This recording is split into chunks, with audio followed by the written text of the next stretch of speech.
My name is Brooke Martinez. I'm 28 years old, and I was sitting in my childhood kitchen staring at something that made my blood boil. My sister Hazel was spreading out plane tickets, hotel vouchers, and a pristine itinerary across our mother's marble countertop, like she was displaying crown jewels. 3 weeks in Europe. First-class flights. 5-star hotels in Paris, Rome, Barcelona, and London. The total cost had to be at least $25,000, and here she was, gloating about her birthday gift while I had just lost my marketing job and could barely afford groceries. Mom and Dad said I deserve this after everything I've been through, Hazel announced with that sickeningly sweet smile I knew so well. That's when it hit me like a freight train. There was something deeply, fundamentally wrong with this picture. Before we dive into this story, I'd love to know where you're watching from today. Drop your location in the comments below and don't forget to hit that like button if family drama gets your heart racing like mine does. Make sure to subscribe, because trust me, this tale of sisterly revenge is just getting started, and you won't want to miss what happens when the golden child finally gets what's coming to her. Now, let me tell you exactly how my perfect little sister's dream vacation became the beginning of her worst nightmare. Looking at those European vacation documents spread across the kitchen table, memories came flooding back like a dam had burst in my mind. This wasn't the first time Hazel had received something extravagant, while I got nothing. This was just the latest chapter in a 28-year saga of blatant favoritism that had shaped every aspect of my existence. The golden child syndrome in our family wasn't subtle. It was as obvious as a neon sign flashing in Times Square, and somehow everyone pretended not to see it except me. I remembered being 21, sitting in the financial aid office at college during my senior year, desperately trying to figure out how to pay the remaining $5,000 I needed for tuition. My parents, Frank and Diana Martinez, owned a successful construction company and lived in a house worth over $500,000, but when I called them that day, practically begging for help, my father's response was ice cold. "Brooke, we simply don't have that kind of money lying around. You're an adult now, you need to figure these things out yourself. Maybe you should have worked harder for scholarships." The rejection felt like a slap across my face, but I accepted it. I took out additional student loans that would haunt me for years, picked up a third part-time job waiting tables until midnight, and somehow scraped together enough money to graduate. 2 months later, I came home for Hazel's 22nd birthday to find a brand new silver BMW sitting in our driveway with an enormous red bow tied around the hood. $45,000. I knew the exact price, because I heard my parents discussing the monthly payments when they thought no one was listening. Hazel squealed with delight, jumping up and down like she'd won the lottery, while my parents beamed with pride at their generous gift to their precious baby girl. "She's been working so hard at her marketing internship," my mother explained to the gathered relatives and friends. "She deserves something special." Meanwhile, I had been working 60-hour weeks between classes and 3 jobs just to survive, and the best I got for my birthday that year was a $50 gift card to Target. The pattern continued throughout our 20s like a broken record playing the same painful song. When Hazel wanted to move to a trendy apartment downtown, our parents covered her security deposit and first 6 months of rent, because young people need help getting established. When I needed a cosigner for my modest apartment lease, they claimed their credit was tied up in business investments. When Hazel decided she wanted to pursue a master's degree in communications, they immediately wrote a check for the full tuition at a prestigious private university. When I mentioned wanting to take some continuing education courses to advance my career, they suggested I look into community college, because practical skills are more important than fancy degrees. Every Christmas, every birthday, every random Tuesday when our parents felt generous, the scales always tipped heavily in Hazel's favor. She received jewelry, designer clothes, electronics, vacation money, car repairs covered without question, and whatever her heart desired. I learned to expect books, practical items like kitchen utensils, or if I was lucky, a modest check that never exceeded $200. The message was clear even when it was never spoken aloud. Hazel was the investment. I was the afterthought. But this European vacation was different. This wasn't just favoritism. This was obscene. $25,000 for a birthday gift, while I was facing eviction, and eating ramen noodles for dinner every night since losing my job 3 weeks ago. The irony wasn't lost on me that Hazel's everything I've been through was a breakup with her boyfriend Jake, who had dumped her for someone else after 6 months of dating. Meanwhile, I had just finalized a divorce from my husband of 3 years, an emotionally draining process that had left me financially devastated and emotionally shattered, and not a single member of my family had even acknowledged what I was going through, let alone offered support. "This is absolutely incredible, honey," my mother Diana gushed, picking up the hotel reservation for the Ritz-Carlton in Paris. "You're going to have the time of your life. Make sure you take lots of pictures for us." My father Frank nodded approvingly from behind his newspaper, occasionally glancing up to admire the expensive travel documents. "You've earned this, sweetheart. After what that idiot Jake put you through, you deserve to be treated like a princess." I couldn't hold back anymore. The words tumbled out of my mouth before I could stop them. What about what I've been through? I just went through a divorce, lost my job, and I'm about to be evicted from my apartment, but nobody seems to care about that. How is it fair that Hazel gets a $25,000 vacation because some guy broke up with her? The temperature in the kitchen dropped about 20 degrees. My parents exchanged one of those looks that parents give each other when their child has said something unacceptable. Hazel's eyes immediately filled with tears, and she pressed her hand to her chest like I had physically wounded her.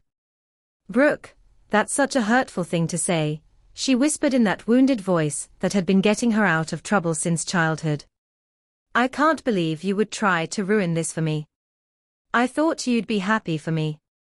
My mother stood up from the table, her expression shifting from excitement to disappointment to anger in rapid succession. "Brooke Martinez, I am ashamed of you. Your sister is going through a difficult time, and instead of being supportive, you're being jealous and petty. This is exactly the kind of attitude that's been holding you back your entire life." My father folded his newspaper with sharp, precise movements and fixed me with a stare that could have frozen lava.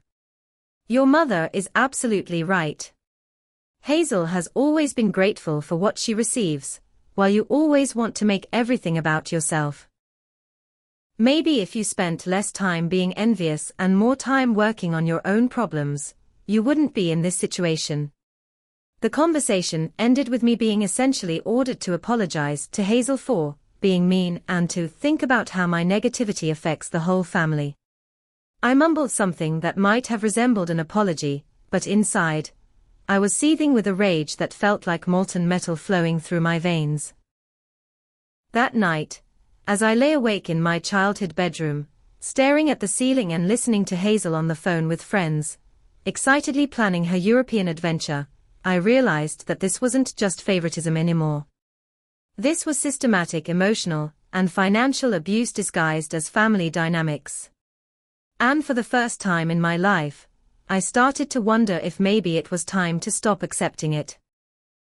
The conversation at breakfast the next morning started civil enough, but I had spent all night thinking about everything that had happened, and I was determined to stand up for myself for once in my life. I waited until Hazel left for her yoga class and my parents were sitting at the kitchen table with their coffee and newspapers, the picture of suburban contentment. Taking a deep breath, I decided to try a different approach than my emotional outburst from the day before. "Mom, Dad, I want to talk about what happened yesterday, and I'd like you to really listen to me this time," I began, keeping my voice steady and calm. I'm not asking you to take away Hazel's vacation. I'm asking you to consider that maybe, just maybe, your children should be treated equally. I've been struggling financially for months, and a fraction of what you're spending on this trip would literally change my life right now. I'm not being jealous. I'm asking for fairness. I laid out the facts methodically. The pattern of gifts and financial support that had favored Hazel for years. The contrast between my student loan debt and her fully paid education. The difference in how my divorce and her breakup had been treated by the family. The practical reality that I was about to lose my apartment while she was planning a luxury vacation. I spoke calmly, rationally, without accusations or emotional manipulation. I thought surely, if I presented the evidence clearly enough, they would finally see the inequality that had been right in front of them all these years. I was completely wrong. My father's face grew darker with every word I spoke, and by the time I finished, he was gripping his coffee mug so tightly I thought it might shatter. Are you finished with this little presentation? He asked, his voice dripping with condescension. Because what I just heard was 28 years of entitlement and selfishness coming out of your mouth. Your sister has never once complained about what she receives or demanded more. She expresses gratitude and joy. You, on the other hand, seem to think the world owes you something simply because you exist. My mother joined in with the fervor of someone defending her most precious possession. Hazel has always been easy to love, Brooke.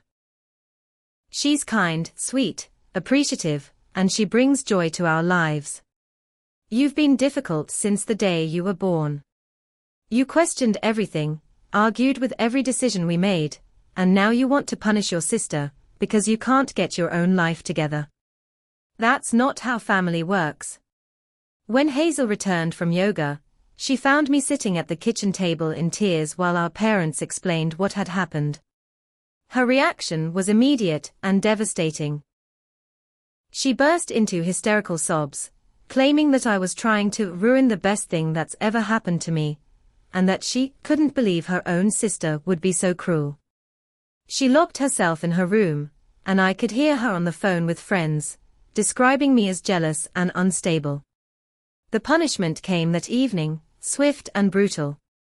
I discovered it when I tried to buy groceries and my debit card was declined. Confused, I called my bank, only to learn that my checking account had been frozen due to a request from the primary account holder. It took me several minutes to remember that when I turned 18 and opened my first bank account, my parents had insisted on being joint account holders for emergencies. They had maintained this access for 10 years, and I had never thought to remove them because they had never used it. Until now. They had called the bank and placed a hold on all transactions, effectively cutting off my access to my own money. When I called home, my father answered the phone with satisfaction evident in his voice. Maybe this will teach you some respect for your family, and some gratitude for everything we've done for you over the years. When you're ready to apologize sincerely to your sister and promise to be supportive of her trip, we can discuss restoring your access to your funds. I was trapped in a nightmare that kept getting worse. Without access to my bank account, I couldn't pay my rent, which was already late. I couldn't buy food, gas, or any of the basic necessities of survival. I had exactly $37 in cash hidden in my apartment, and that was supposed to last until I could find another job. My parents had essentially declared financial war on me for the crime of asking to be treated equally. The next 2 weeks were humiliating beyond description. I swallowed my pride and asked friends for small loans, claiming my bank was having technical difficulties. I sold some of my belongings to a local pawn shop. I stood in line at food banks, something I never thought I would have to do with a college degree and years of work experience. I applied for jobs frantically, but without money for gas.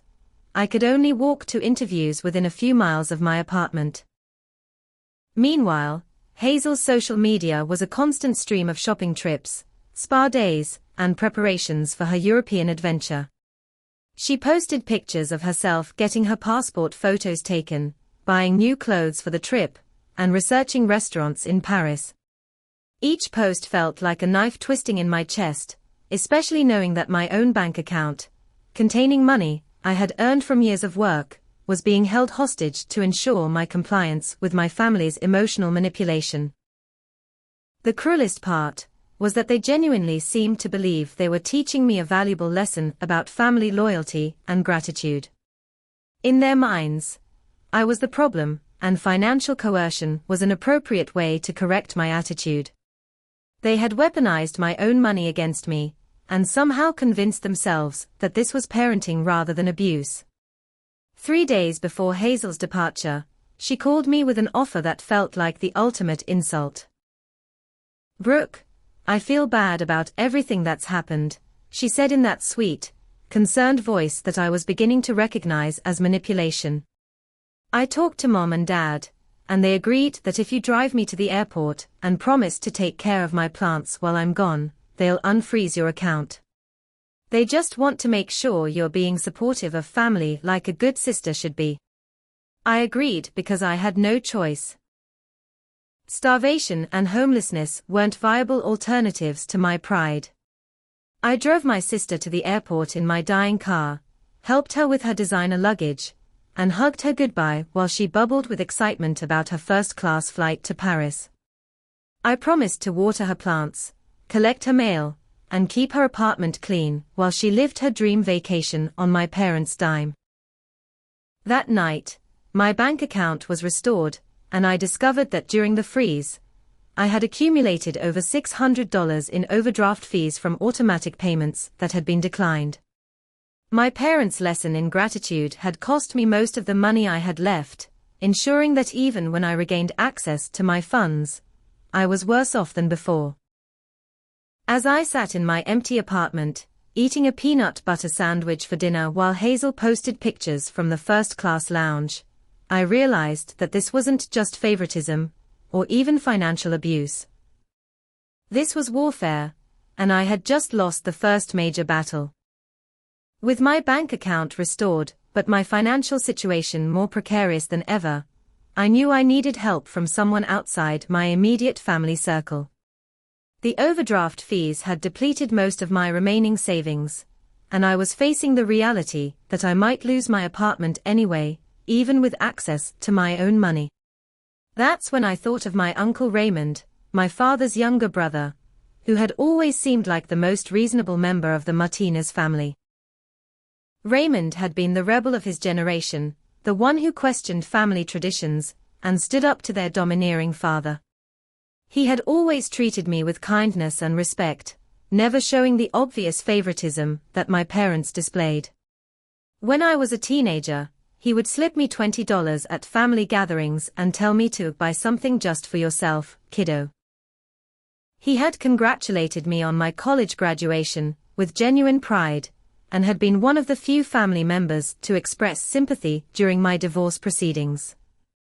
I called him on a Tuesday evening, my hands shaking as I dialed his number. I had never asked anyone for money before, and the humiliation was almost overwhelming.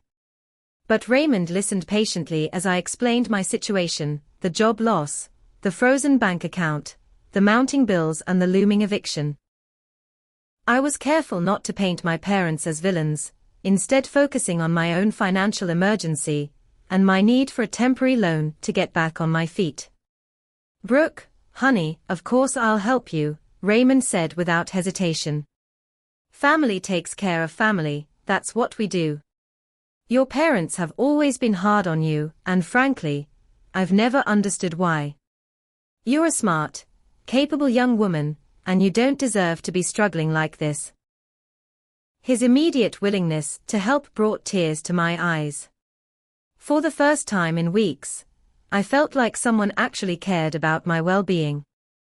We met the next day at a coffee shop near his office. Raymond handed me an envelope containing $10,000 in cash, more money than I had asked for. This should be enough to get you stable again, he said, patting my hand in an avuncular way. Pay your rent, get some groceries, maybe buy yourself some new clothes for job interviews. Pay me back when you can, no interest, no pressure. I know you're good for it.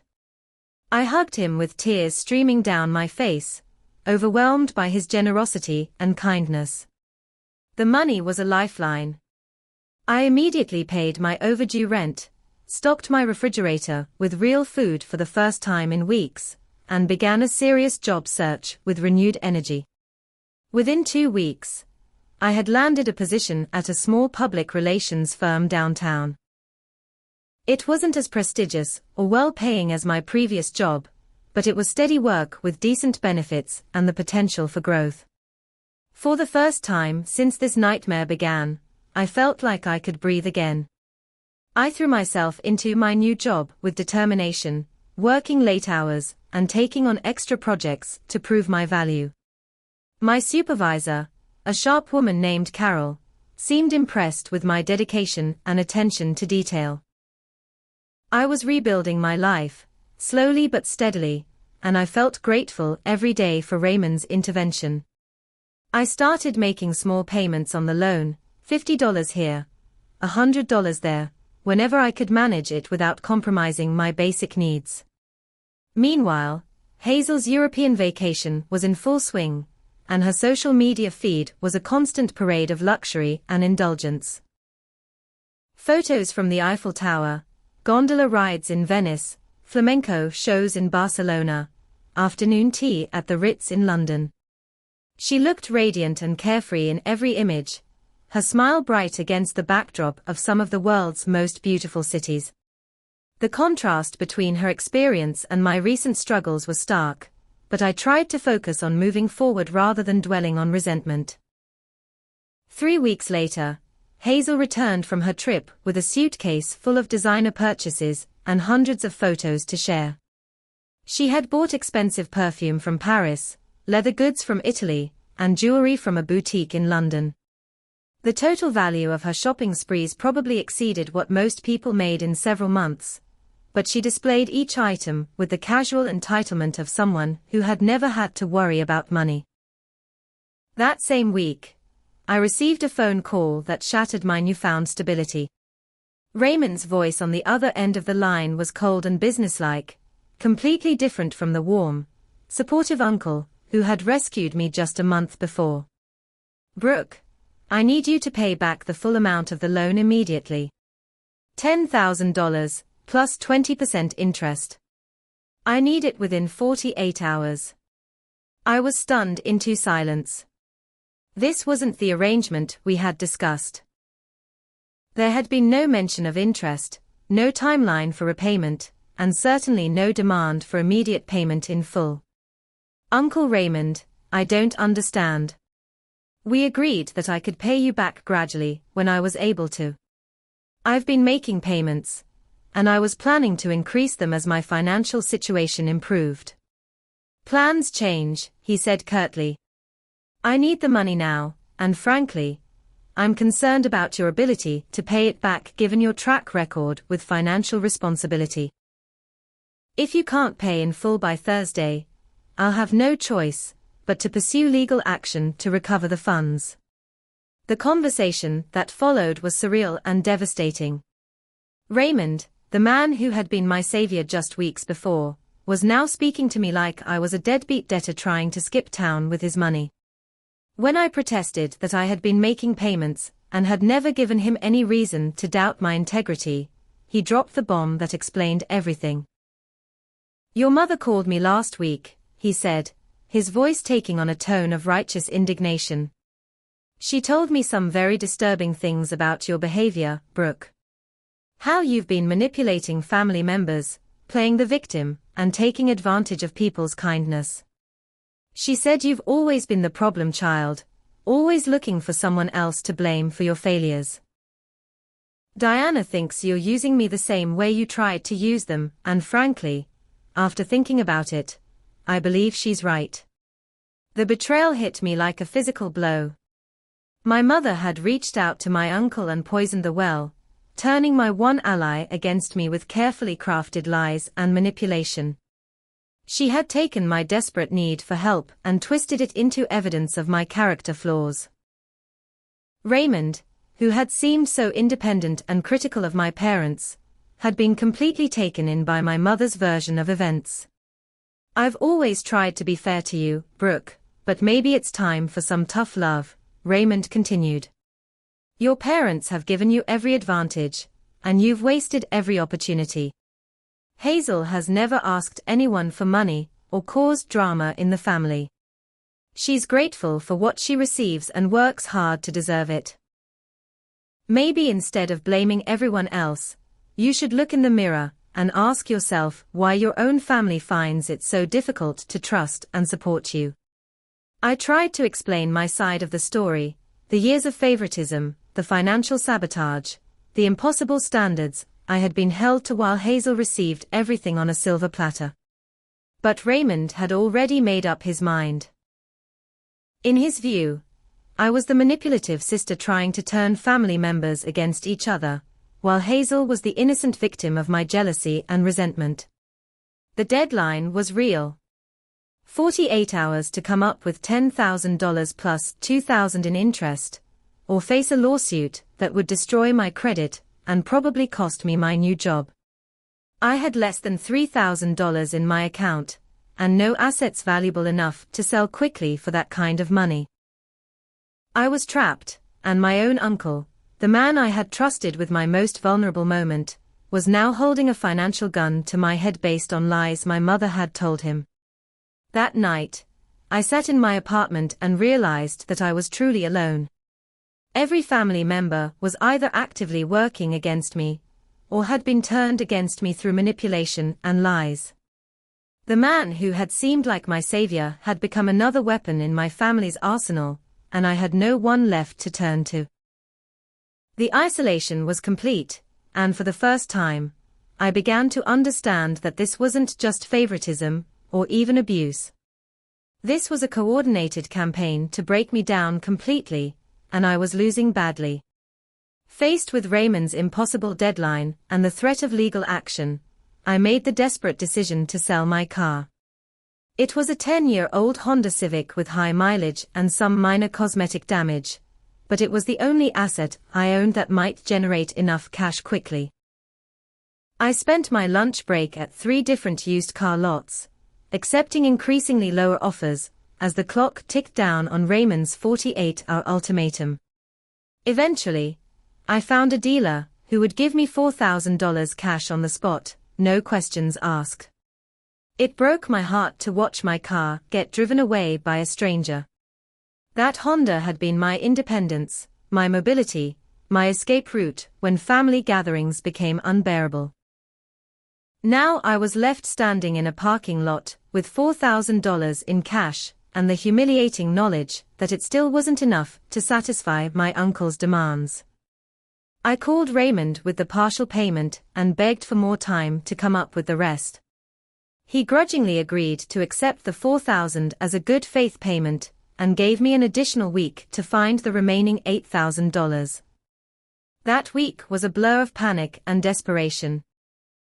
I researched personal loans, but my credit had taken a hit from the overdraft fees and my recent unemployment.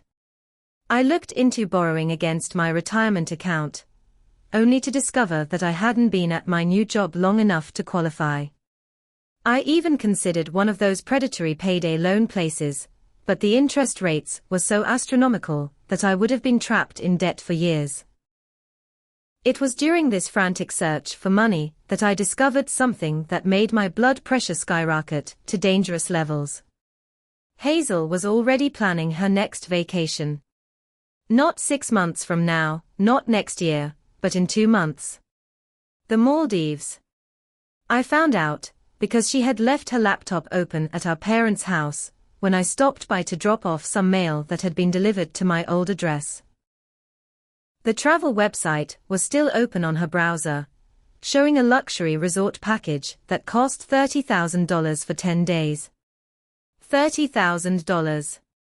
I stared at the screen in disbelief, reading the details of overwater bungalows, private beach access, spa treatments, and gourmet dining experiences. My sister, who had just returned from a $25,000 European vacation, was casually planning another extravagant trip that cost more than most people's annual salary. I couldn't contain my rage anymore. When my parents came home from their errands, I was waiting in the living room with my laptop showing the Maldives resort booking. "Are you serious right now?" I asked, my voice shaking with fury. Hazel gets a second vacation, while I'm facing a lawsuit and had to sell my car just to survive. This is insane. This is beyond favoritism. This is deliberately cruel. The family dinner that followed was a nightmare that I should have seen coming. My parents invited Hazel, Raymond, and several other relatives over for what they claimed was a casual Sunday meal. But I realized too late that it was actually an intervention designed to make me look unstable in front of the entire family. They had planned this ambush carefully, and I walked right into their trap. The conversation started with my parents expressing concern about my recent behavior. "We're worried about Brooke," my mother said to the gathered family members, her voice dripping with false sympathy. "She's been making unreasonable demands, causing drama over Hazel's birthday gift, and frankly, we're concerned about her mental state. The divorce seems to have affected her more severely than we realized." I tried to defend myself, to explain the years of inequality and the recent financial manipulation, but every word I spoke was used as evidence of my instability. When I mentioned the European vacation costs, they portrayed it as obsessive jealousy.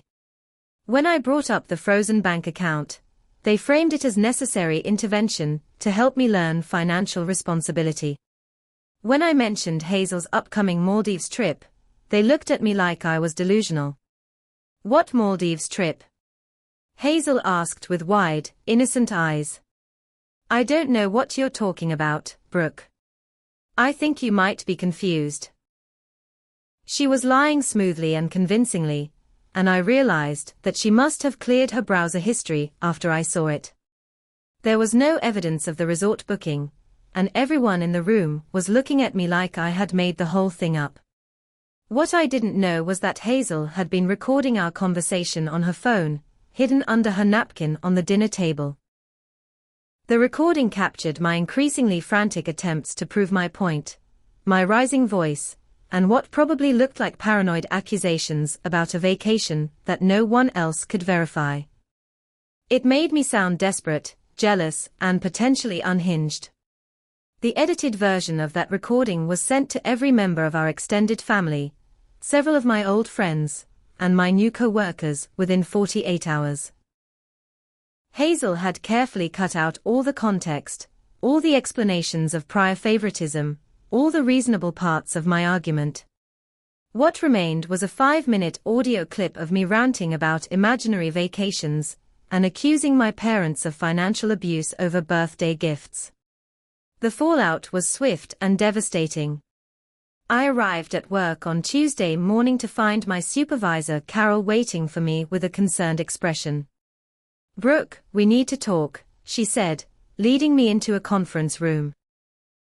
"I received some audio recordings yesterday that are very concerning. They seem to show some unprofessional behavior and possible emotional instability. Given that you're still in your probationary period, we've decided it would be best to terminate your employment immediately." I tried to explain that the recordings were taken out of context, that my family had deliberately set me up to look bad, but Carol's mind was made up. "I'm sorry, Brooke, but we can't have someone with these kinds of personal issues representing our clients. It's just too much of a risk." I was escorted out of the building with my belongings in a cardboard box, unemployed again, after just 6 weeks of stability. But the professional humiliation was nothing compared to what happened next. That afternoon, 2 police officers knocked on my apartment door with a temporary restraining order. My parents had filed a petition claiming that I had made threats against Hazel, and that they were afraid for their safety. The order prohibited me from coming within 500 feet of my parents' house, Hazel's apartment, or their places of work. The legal document was filled with lies and distortions, but it was all technically plausible. My threatening behavior at the family dinner was characterized as escalating aggression. My requests for equal treatment were described as demands for money accompanied by implicit threats. Even my phone calls asking for help were twisted into evidence of harassment and obsessive behavior. Hazel's social media campaign was the final blow. She posted a carefully crafted message about her abusive sister who can't handle my success, along with screenshots of text messages where I had asked to borrow money and expressed frustration about the family dynamics.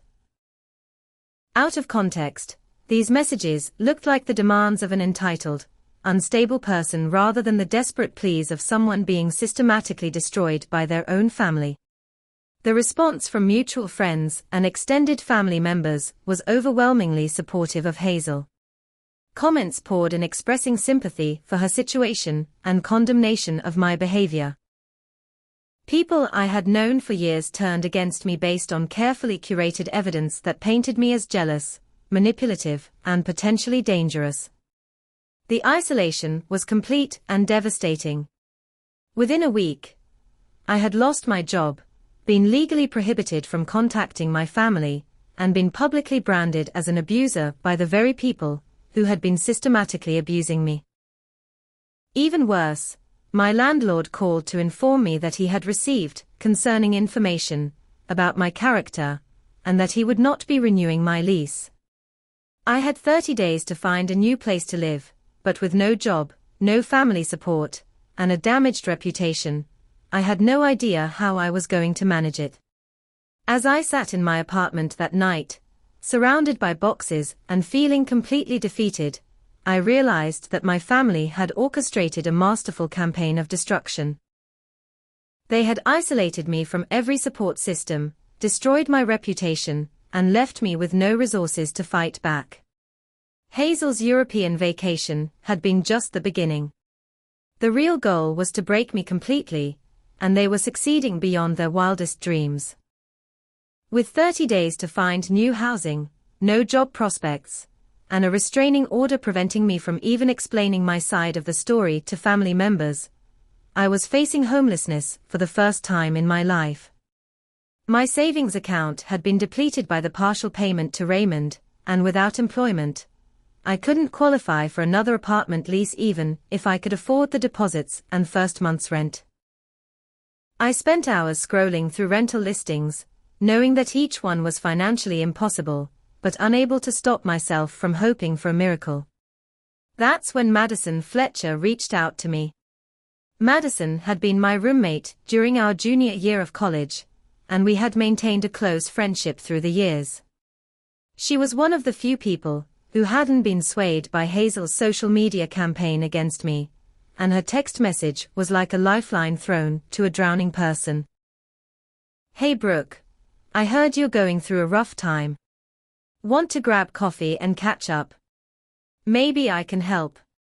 We met at our old college hangout, a little cafe near campus where we had spent countless hours studying and gossiping about our futures. Madison looked successful and confident, working as a marketing manager for a tech startup and living in a beautiful apartment across town. She listened sympathetically as I explained my situation, carefully omitting the most humiliating details, but giving her enough information to understand that I was in serious trouble. "You know what," Madison said, reaching across the table to squeeze my hand, "why don't you come stay with me for a while? I have a guest room that's just sitting empty, and you shouldn't have to go through this alone. We can call it temporary until you get back on your feet, no pressure, no timeline." What are friends for if not to help each other through the tough times? I was so overwhelmed with gratitude that I started crying right there in the coffee shop. Madison hugged me and made soothing noises while I sobbed into her shoulder, releasing weeks of accumulated stress and fear.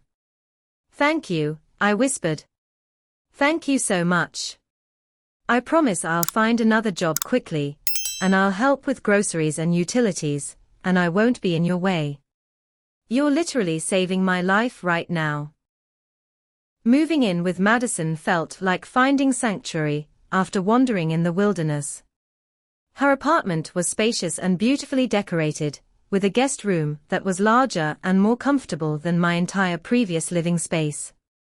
She helped me move my belongings, insisted that I didn't need to pay rent until I was working again, and even stocked the refrigerator with my favorite foods.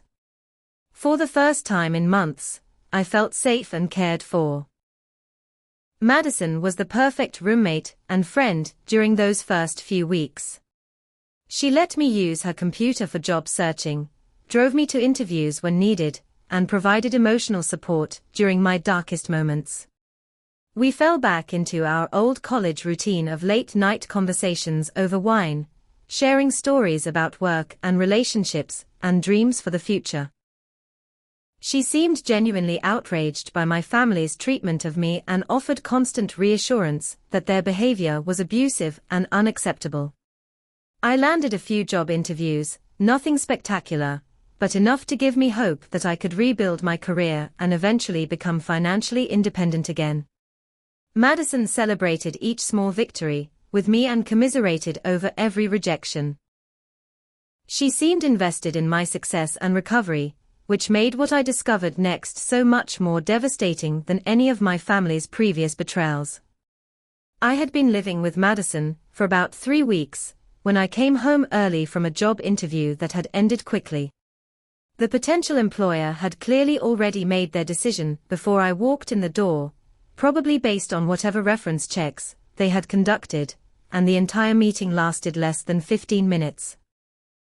I used my key to let myself into the apartment quietly, not wanting to interrupt if Madison was on a work call. That's when I heard voices coming from her bedroom.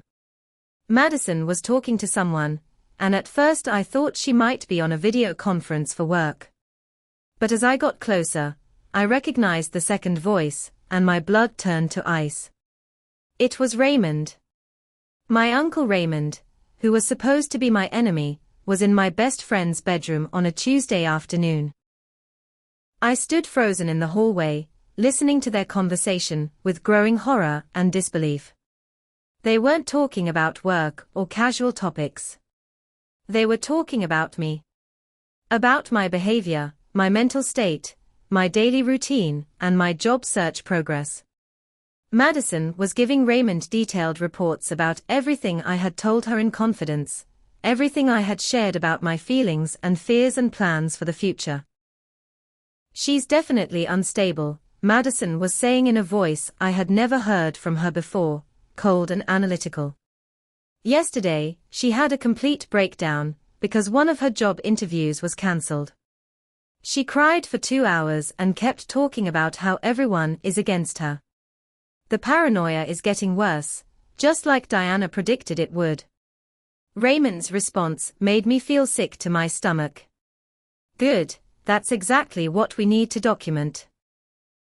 Diana wants a complete record of her deteriorating mental state for when they file the guardianship papers. If we can prove she's incapable of managing her own affairs, they can take control of any assets she might inherit from the grandparents and make sure she never bothers Hazel again." I had to grip the wall to keep from falling down. Guardianship papers. They were planning to have me declared mentally incompetent, so they could control any potential inheritance and eliminate me as a threat to their family dynamic. And Madison, my trusted friend, my salvation, was a paid spy helping them build their case. The conversation continued, and I learned the full scope of the betrayal. Madison had been contacted by my mother weeks ago, before she had even reached out to offer me help. Diana had explained that I was having a mental breakdown and needed monitoring for my own safety. She had offered Madison $5,000 to keep me close and report on my behavior, framing it as a concerned intervention rather than surveillance and sabotage. Madison had been recording our conversations, photographing my belongings when I was out of the apartment, and documenting everything from my sleep patterns to my eating habits. Every moment of vulnerability I had shared with her had been weaponized against me. Every tear I had cried on her shoulder had been reported back to my family as evidence of instability. She trusts me completely, Madison continued with satisfaction in her voice. She tells me everything, and she has no idea that I'm keeping records. Last night she admitted that sometimes she fantasizes about confronting Hazel publicly and exposing all the family secrets. Diana will want to know about that. Definitely sounds like escalating aggressive ideation. I had heard enough. I crept back to the front door as quietly as possible, let myself out of the apartment, and walked aimlessly through the neighborhood for hours, trying to process what I had just learned. My best friend, the person I had trusted with my deepest vulnerabilities, had been a double agent from the beginning. The safety and support I had felt living with her had been an elaborate illusion designed to gather intelligence for my destruction. When I finally returned to the apartment that evening, Madison greeted me with the same warm smile and concerned questions about my day. She asked how the job interview had gone, offered to make dinner, and suggested we watch a movie together to cheer me up. The performance was flawless, and if I hadn't overheard her conversation with Raymond, I never would have suspected that she was anything other than a devoted friend. That night, I lay awake in the guest bed that I now knew was essentially a prison cell, listening to Madison typing on her computer in the next room, and knowing she was probably filing her daily report on my activities and mental state. I realized that I had been completely isolated from any genuine support system. Every person who claimed to care about me was either directly involved in my destruction, or had been turned against me through lies and manipulation. The next morning, Madison sat me down for what she called a concerned friend conversation. She explained that she had been thinking about my situation, and believed that I might benefit from professional help. She had researched local therapists and support groups, and she thought it might be good for me to talk to someone objective about my family issues.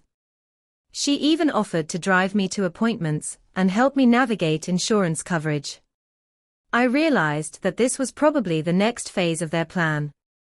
Get me into therapy so that they could have professional documentation of my supposed mental illness. Have me evaluated by psychiatrists who would only hear their version of events and my confused, defensive responses. Build a medical record that would support their guardianship petition and permanently label me as incompetent. I thanked Madison for her concern and promised to consider her suggestions, but inside I was screaming. I was trapped in a nightmare where every offer of help was actually another layer of manipulation, every expression of care was actually surveillance, and every person I trusted was working for my enemies. I had never felt so alone, or so completely defeated in my entire life. That afternoon, while Madison was at work, I packed my belongings as quickly as possible and left. I couldn't stay another night in that apartment, knowing that every word I spoke and every action I took was being reported back to my family. I emptied my bank account, which contained less than $800, and checked into a cheap motel on the other side of town using a fake name.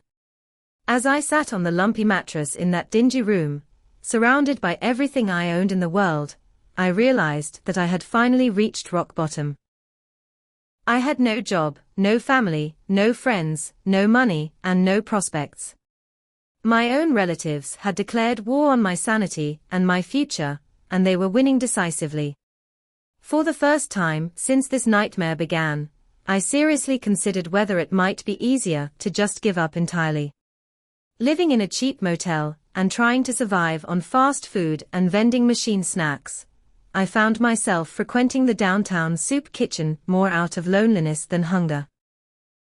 The meals were basic but filling, and more importantly, it was one of the few places where I could sit among people without having to pretend that my life wasn't falling apart. Nobody asked questions at the soup kitchen. Everyone understood that sometimes good people ended up in impossible situations. It was there, on a rainy Thursday evening, that I met Vera Walsh. Vera was a woman in her early 60s with sharp grey eyes and an air of quiet competence that seemed out of place among the usual crowd of homeless individuals and struggling families. She sat across from me at one of the long tables, eating her soup methodically while observing the room with the focused attention of someone trained to notice details. Our conversation started casually enough. Vera asked if I was new to the area, and I gave her the abbreviated version of my story that I had been telling people: recent job loss, temporary housing situation, looking for work. But Vera was different from other people I had talked to. She listened with the intensity of someone who was hearing between the lines, and her follow-up questions were unusually specific and perceptive. So your family cut you off financially because you questioned their gift-giving decisions? She asked, raising an eyebrow. That seems like an extreme response to what sounds like a reasonable conversation about fairness. When I mentioned the restraining order, she leaned forward with interest. And they filed that after you attended a family dinner where you expressed concerns about inequality. Can you walk me through exactly what happened at that dinner? As I told her more details about my situation, Vera's expression grew increasingly skeptical, but not skeptical of me. She seemed skeptical of my family's version of events. Honey, she said finally, setting down her spoon and looking at me directly, I spent 30 years as a private investigator before I retired. I've seen a lot of family dysfunction, and I've seen a lot of people try to destroy someone's credibility by making them look crazy. Your story doesn't add up the way your family wants it to, and that usually means there's something they're trying to hide. Vera offered to help me investigate my family's finances and recent behavior pro bono. Consider it a hobby project for a bored retiree, she said with a wry smile.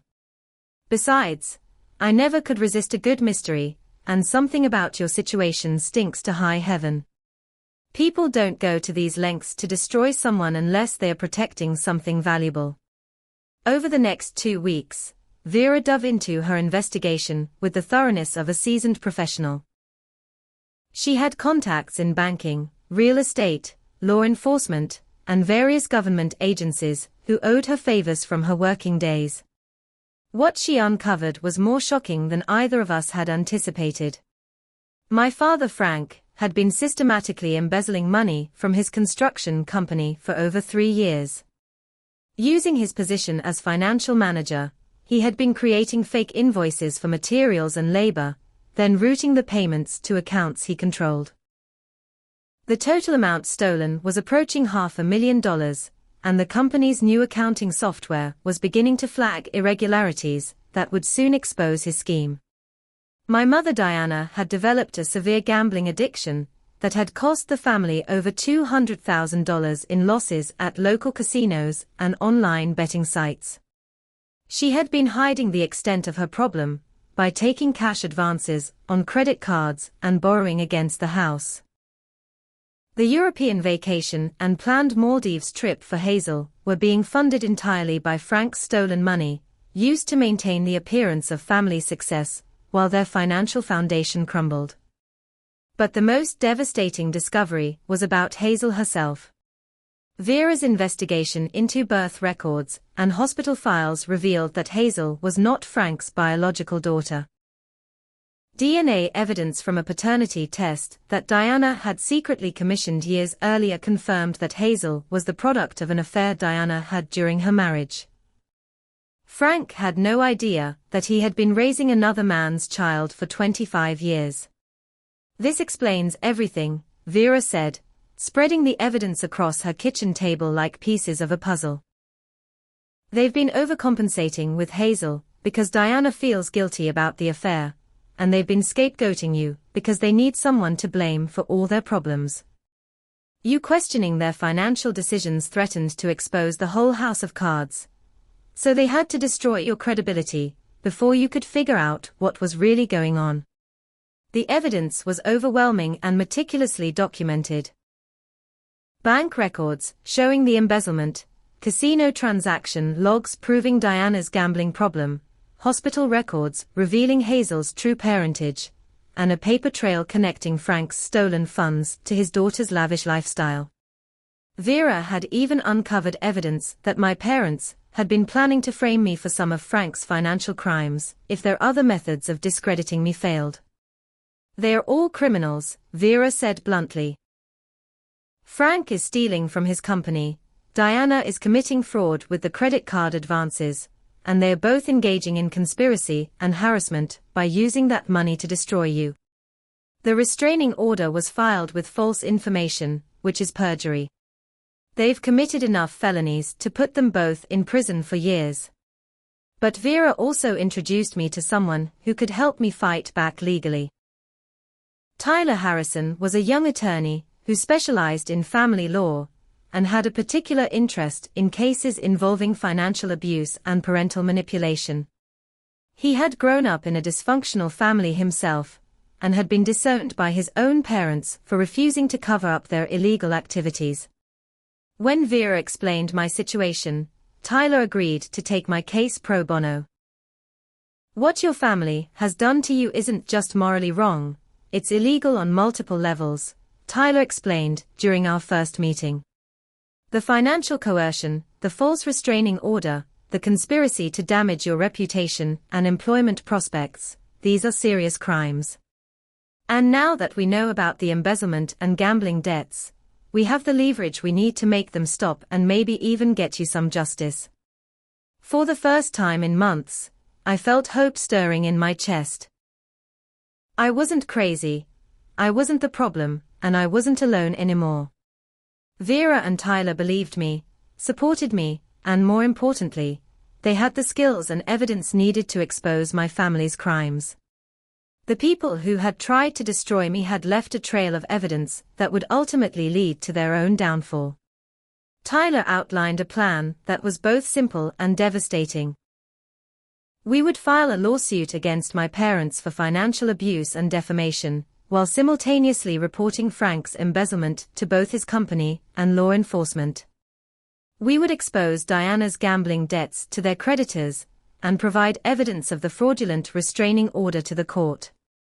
Most importantly, we would reveal Hazel's true parentage to Frank, destroying the family dynamic that had been built on lies and favoritism. "They wanted to play dirty," Tyler said with satisfaction. "Now they're going to learn what happens when they pick a fight with someone who actually knows how to investigate and litigate. By the time we're done with them, they'll be too busy dealing with their own legal problems to bother you ever again." As I sat in Tyler's office, surrounded by evidence of my family's crimes and corruption, I realized that my nightmare was finally beginning to transform into something else.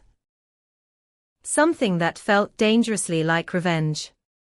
My family had underestimated me, and more importantly, they had underestimated the power of the truth. Now it was time for them to face the consequences of their actions, and I was no longer going to be their victim. I was going to be their reckoning. With Tyler handling the legal aspects and Vera coordinating the investigation, we spent 2 weeks carefully orchestrating a plan that would expose my family's crimes while protecting me from retaliation. The key was timing and coordination. We needed to hit them from multiple directions simultaneously, so they couldn't cover their tracks or destroy evidence once they realized what was happening. Tyler filed the first lawsuit on a Monday morning, targeting my parents for financial abuse, defamation, and conspiracy. The legal documents detailed every instance of financial coercion, from the frozen bank account to the forced sale of my car to pay Raymond's fraudulent debt. We included evidence of the fabricated restraining order, the coordinated social media campaign against me, and the conspiracy with Madison to spy on me and document supposed mental instability. The damages we sought were substantial enough to get their attention, but the real goal was to create legal discovery that would force them to turn over financial records. On Tuesday, Vera contacted Frank's business partner and the company's board of directors with a comprehensive report on the embezzlement scheme. She presented bank records, forged invoices, and documentation of the fraudulent accounts Frank had been using to steal company funds. The evidence was so overwhelming that they immediately suspended Frank pending a full audit and contacted law enforcement to report the theft. Wednesday was when we began targeting Diana's gambling debts. Vera had discovered that Diana owed money to several different creditors and had been using Frank's stolen funds to make minimum payments while continuing to gamble. We contacted each creditor with evidence that the payments they had been receiving were proceeds from embezzlement, making them potentially recoverable through asset forfeiture. The creditors immediately began demanding full payment and threatening legal action. But the most devastating blow was saved for Thursday. Vera had obtained copies of the DNA test results that confirmed Hazel was not Frank's biological daughter, along with hospital records from 25 years ago that pinpointed the timeline of Diana's affair. We arranged for Frank to receive this information through an anonymous package delivered to his office, timed to arrive just as he was dealing with the suspension and embezzlement investigation. I wasn't there to see Frank's reaction to learning that his favorite daughter wasn't actually his child, but Tyler's contact at the company described it as explosive. Frank apparently went into a rage that could be heard throughout the office building, screaming about betrayal and lies and 25 years of deception. He stormed out of the building and drove straight home, for what witnesses later described as the loudest domestic argument the neighborhood had ever heard. The family implosion was swift and brutal. Frank, dealing with the revelation that his entire understanding of his family was built on lies, turned his fury on Diana with accusations and demands for explanations. Diana, facing the exposure of her gambling addiction and the loss of Frank's stolen income, lashed out at Frank for being weak and gullible. Both of them turned on Hazel, Frank, because she represented his wife's betrayal, and Diana, because her existence was the root of all their current problems. Hazel, who had never faced genuine conflict or criticism in her entire pampered life, was completely unprepared for the family war that erupted around her. Her parents' marriage disintegrated in real time, with both of them blaming her for different aspects of their misery. The revelation about her parentage shattered her identity and sense of security, while the financial crimes meant that her lifestyle of luxury vacations and expensive gifts was coming to an abrupt end. By Friday, the local news had picked up the story. Construction company executive arrested for embezzlement was the headline, accompanied by Frank's mugshot and details about the $500,000 he had stolen over 3 years. The article mentioned that the funds had been used to finance a lavish lifestyle for his family, including expensive vacations and luxury purchases. Frank's company immediately fired him and filed a civil lawsuit to recover the stolen money, while the district attorney's office announced that criminal charges would be filed within the week. The media attention brought additional scrutiny to Diana's activities. A follow-up news report revealed her gambling debts and the fraudulent credit card advances she had used to feed her addiction. Creditors began seizing assets, starting with Frank's luxury truck and Diana's jewelry collection. The family house, which had been used as collateral for some of Diana's debts, was scheduled for foreclosure proceedings. But the most satisfying moment came when the restraining order against me was dismissed. Tyler presented evidence to the court showing that the order had been obtained through false statements and perjury. The judge not only dismissed the order, but also sanctioned my parents for abuse of the legal system. I was finally free to go wherever I wanted and contact whomever I chose, though at this point, none of my family members were in any position to bother me.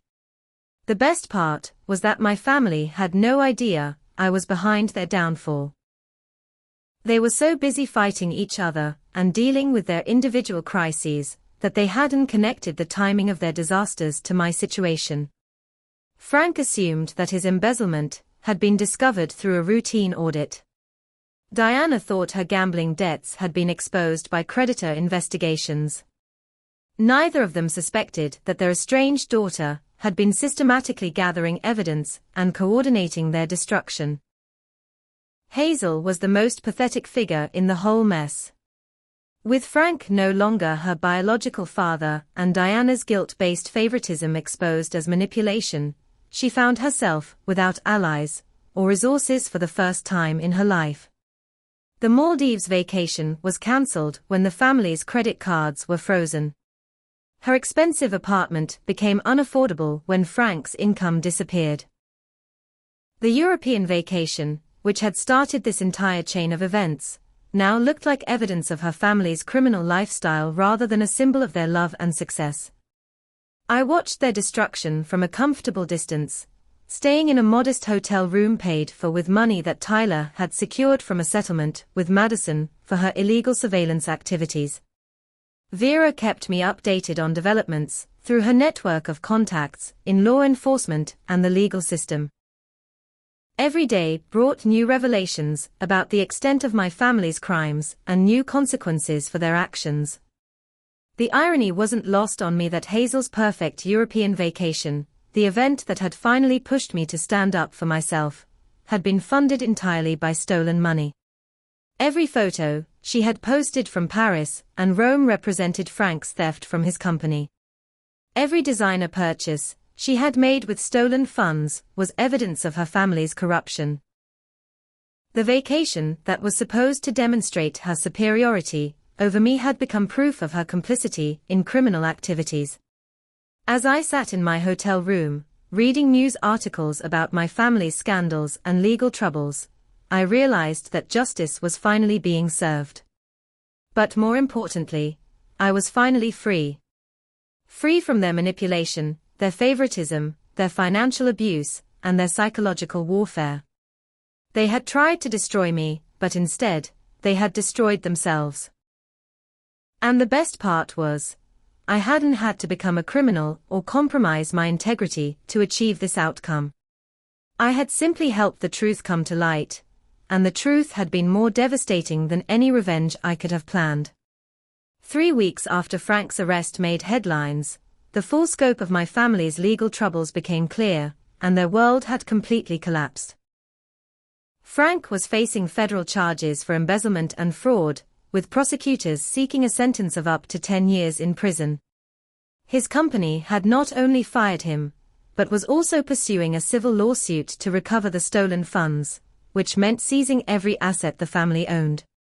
Diana's gambling debts had spiraled into multiple lawsuits from creditors, and she was facing her own criminal charges for credit card fraud and money laundering. But it was Hazel's situation that provided the most dramatic irony. She had been stranded in the Maldives when the family's financial accounts were frozen, leaving her unable to pay for her hotel or change her return flight. The resort had held her passport as collateral for unpaid bills totaling over $15,000. And she had been essentially trapped in paradise turned prison for 2 weeks. She had been calling our parents frantically, begging them to wire money for her return, but they were dealing with their own legal crises and had no access to funds. The family held an emergency meeting on a Sunday afternoon at what was still technically their house, though foreclosure proceedings were already underway. I learned about the meeting through Vera's sources and decided it was time to make my presence known. I wanted to see their faces when they realized who had orchestrated their downfall. Tyler advised against direct confrontation, but I needed this moment of revelation for my own emotional closure. I arrived at the house with Tyler and a thick folder containing copies of all the evidence we had gathered. The front door was unlocked, a sign of how chaotic their lives had become, and I could hear raised voices coming from the kitchen before I even entered. Frank was sitting at the head of the table in wrinkled clothes, his face haggard from sleepless nights in jail before making bail. Diana was pacing behind him, chain-smoking and gesturing frantically as she spoke. Raymond was there too, looking uncomfortable and defensive. They all froze when I walked into the room. For a moment, nobody spoke, and the silence was so complete I could hear the kitchen clock ticking. Frank was the first to find his voice, and his tone was immediately hostile. "What the hell are you doing here, Brooke? You're not welcome in this house, and I'm pretty sure there's still a restraining order. Actually, there isn't, I said calmly, setting my folder on the table. That restraining order was dismissed 2 weeks ago, when the judge found out it was obtained through perjury and false statements. But I'm sure you've been too busy with your own legal problems to keep track of my situation. Tyler stepped up beside me, introducing himself as my attorney and making it clear that this visit was being documented. The family's expressions shifted from confusion to suspicion to growing alarm as I began laying out the evidence we had gathered. Bank records showing Frank's embezzlement. Casino transaction logs documenting Diana's gambling addiction. Hospital records proving Hazel's true parentage. Documentation of their conspiracy to destroy my reputation and mental health. You see, I continued, watching their faces as understanding began to dawn, while you were all busy trying to make me look crazy and destroy my life, I was investigating what you were really hiding. And wow, you were hiding a lot. Frank, stealing $500,000 from your own company. Diana, gambling away the family's future while lying to everyone about your addiction. And both of you, using that stolen money to fund Hazel's luxury lifestyle, while systematically abusing me. Frank's face went from pale to red to purple as he processed what I was saying. You did this, he whispered, his voice shaking with rage. You destroyed our family. You ruined everything we worked for. I didn't ruin anything, I replied firmly. I exposed what was already ruined. You destroyed this family years ago with your crimes and lies and favoritism. You just managed to hide it until now.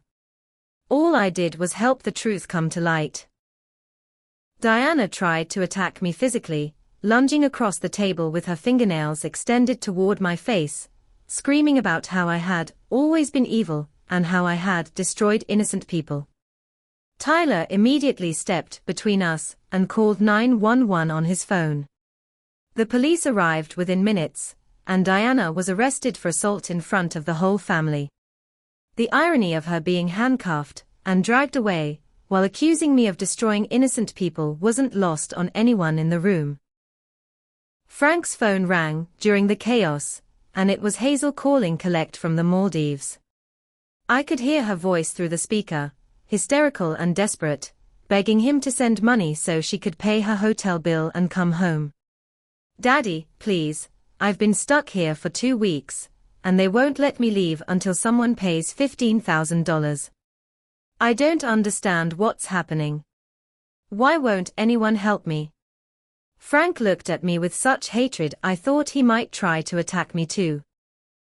Tell her, I said quietly. Tell her why you can't send the money. Tell her about the embezzlement and the gambling debts and the fact that you're not actually her father. Tell her how her perfect vacation was paid for with stolen money and how her entire life has been built on lies. The phone call that followed was devastating to listen to. Frank, pushed to his breaking point and facing the destruction of everything he had worked for, told Hazel the truth about everything. Her parentage, the source of the money that had funded her lifestyle, the family's financial crimes, and the fact that they were all facing prison time. Hazel's screams of anguish and disbelief echoed through the phone speaker, while Frank sat there with tears streaming down his face. I can't help you, Frank told his daughter who wasn't actually his daughter. There is no money. There never really was any money. It was all stolen, and now it's all gone. You're going to have to figure out how to get yourself home, because I can't save you anymore. I can't save any of us. Raymond, who had been silent through most of this confrontation, finally spoke up. Brooke, I owe you an apology. Diana convinced me that you were manipulative and unstable, and I believed her lies. I should have trusted my own judgment about your character, instead of letting her poison my opinion. I looked at Raymond for a long moment, remembering how his betrayal had felt like the final blow in my family's campaign against me. You demanded $12,000 from me in 48 hours, and threatened to sue me based on nothing but my mother's word. You didn't just believe her lies, Uncle Raymond. You participated in my destruction. An apology doesn't undo that. Tyler and I left them sitting in that kitchen, surrounded by the wreckage of their lies and schemes. Frank was staring at his phone, probably wondering how he was going to explain to his daughter that he couldn't rescue her from the consequences of their family's criminal lifestyle. Raymond was dealing with the realization that he had been manipulated into becoming an instrument of abuse against his own niece. And Diana was in jail, finally facing consequences for her actions.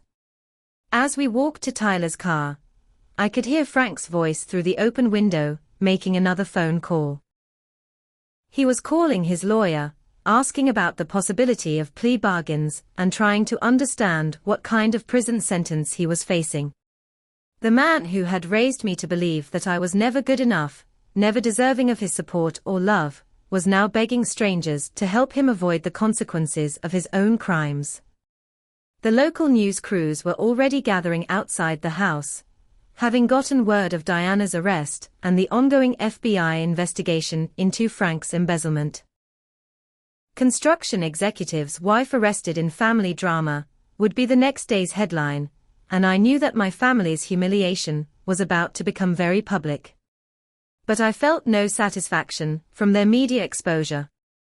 I only felt relief that their ability to hurt me was finally, completely, permanently ended. 6 months after my family's world collapsed in that dramatic kitchen confrontation, I was sitting in my new office, surrounded by certificates on the wall and photos of people who had chosen to love and support me unconditionally. The contrast with my old life was so dramatic that sometimes I had to remind myself that this wasn't a dream. I had not only survived my family's attempt to destroy me, but I had built something beautiful from the ashes of their betrayal. Tyler and I had developed a romantic relationship that grew naturally from our professional partnership and shared understanding of family trauma.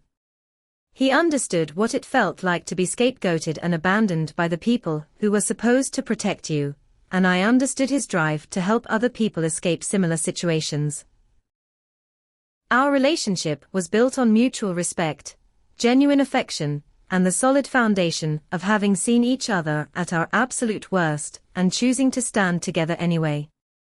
Vera had become like the mother I had never really had, offering guidance and support without judgment or conditions.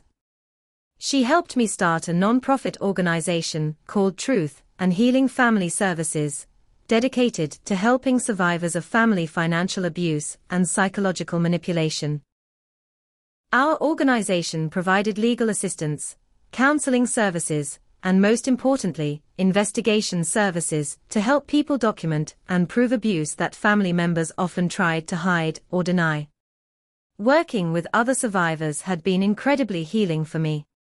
I met people who had been scapegoated, financially exploited, gaslit, and systematically destroyed by their own relatives, often for years or decades before they found the courage to seek help. Helping them gather evidence, connect with legal resources, and rebuild their lives gave meaning to everything I had endured. My suffering had taught me skills and perspectives that were genuinely valuable for helping other people escape similar situations. The work was challenging, but deeply rewarding. We had helped expose 3 other embezzlement schemes where family members were stealing from businesses to fund favored relatives. We had documented dozens of cases of parents manipulating adult children through financial coercion and emotional blackmail. We had assisted with restraining order violations, false imprisonment cases, and inheritance fraud. Every case we won felt like validation that what had happened to me was real, serious, and unfortunately common. Frank had been sentenced to 5 years in federal prison for embezzlement and fraud. The judge had been particularly harsh because of the large amount stolen and the fact that Frank had used the money to maintain a lavish lifestyle rather than for necessities or emergencies. He would be eligible for parole in 3 years, but his reputation and career were permanently destroyed. His construction company had recovered some of their losses by seizing and selling family assets, but Frank would be paying restitution for the rest of his life. Diana had entered a residential treatment program for gambling addiction as part of a plea agreement that allowed her to avoid prison time. She was required to attend counseling, perform community service, and make monthly payments to the creditors she had defrauded. Her gambling addiction had been far more severe than anyone realized, and her treatment would likely take years. She had lost everything she valued: her house, her social status, her family, and her financial security, but she was finally getting help for the addiction that had driven much of her destructive behavior. Hazel had eventually made it home from the Maldives after the resort accepted a payment plan for her outstanding bills, but her life had changed dramatically. With no family financial support and no job skills beyond looking pretty and spending money, she had been forced to move in with distant relatives and find work in retail. The revelation about her parentage had shattered her relationship with Frank, who could barely look at her without being reminded of Diana's betrayal. Her social media presence, once filled with luxury vacation photos and designer purchases, now consisted mainly of inspirational quotes about resilience and starting over. But it was my reunion with Hazel that provided the most complex emotional challenge of my recovery process. She had reached out to me through Tyler's office 8 months after the confrontation, asking if we could meet to talk. Tyler advised against it, worried that she might be attempting manipulation or trying to gather information for some kind of retaliation. But I felt ready to face her, and curious about what she wanted to say. We met at a neutral location, a coffee shop downtown where neither of us had any personal history. Hazel looked different than I remembered, smaller somehow, without the confidence and entitlement that had always surrounded her like armor. She was working 2 part-time jobs, living in a studio apartment, and driving a used car that was older than the one I had been forced to sell during my crisis. The conversation was awkward and painful, but also honest in a way that our family had never encouraged. Hazel admitted that she had always known about the favoritism, but had convinced herself that she deserved the special treatment because she was easier than me. She acknowledged that the European vacation and planned Maldives trip had been excessive and unfair, but claimed that she had never understood where the money was really coming from. "I never thought about how it must have felt for you," she said, staring into her coffee cup instead of making eye contact. "I just accepted that Mom and Dad loved me more, and I told myself it was because I was a better daughter. I never questioned why they treated you differently, and I never stood up for you when they were being cruel. I was selfish and spoiled, and I participated in hurting you even when I knew it was wrong."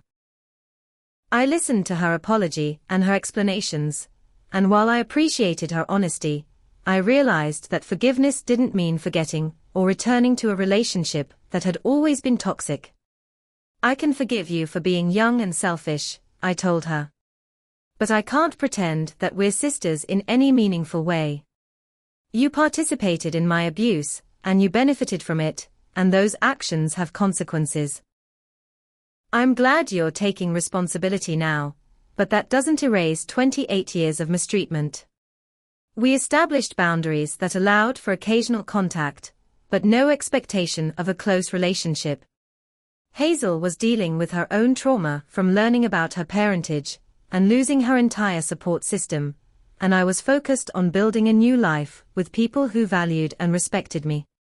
We were too different, and too much damage had been done for us to ever be truly close. But we could coexist peacefully without ongoing conflict or drama. The most important lesson I learned through this entire experience was that family isn't determined by blood or obligation, but by choice and love. Tyler, Vera, and the team of people working with our non-profit organization were more family to me than my biological relatives had ever been. These were people who saw my strengths and supported my goals, who believed in my integrity even when others tried to destroy it, and who chose to stand with me when standing with me required courage and sacrifice. As I looked around my office that day, reading thank you letters from clients whose lives had been changed by our work, I realized that the best revenge wasn't destroying my biological family. The best revenge was building a life so meaningful and beautiful that their opinions became irrelevant. They had tried to convince me that I was worthless, unstable, and undeserving of love or success. Instead, I had discovered that I was strong enough to survive their worst efforts, and compassionate enough to help other people survive similar attacks. My sister got a fully paid trip to Europe for her birthday, and I was initially devastated by the unfairness of it all. But that trip, funded by stolen money and built on lies, had been the catalyst for exposing the truth about my family and freeing me from their toxic influence forever. Sometimes the worst things that happen to us end up being the doorways to the best chapters of our lives. Sometimes we have to lose everything we thought we wanted in order to discover what we actually need. I found my real family in the people who chose to love me, not the ones who were supposed to. I found my true calling in helping other people escape the kind of abuse I had endured. And I found peace in knowing that my worth was never determined by their approval, their gifts, or their version of love. I was finally, completely, authentically free. What would you do if you discovered your family's favoritism was hiding criminal behavior? Have you ever had to cut ties with toxic family members to protect your own well-being? Share your thoughts and experiences in the comments below. This story really shows how important it is to trust your instincts when something feels wrong in your family dynamics. If this story resonated with you, please hit the like button and subscribe for more real-life family drama and stories of people who found the courage to stand up for themselves. Don't forget to share this with anyone who might need to hear that they're not crazy for questioning unfair treatment, and that sometimes the people who hurt us the most are the ones who end up teaching us how strong we really are. Thank you for listening to my story, and remember that your worth is never determined by how others choose to treat you. Stay strong, stay true to yourself, and never let anyone convince you to accept less than you deserve.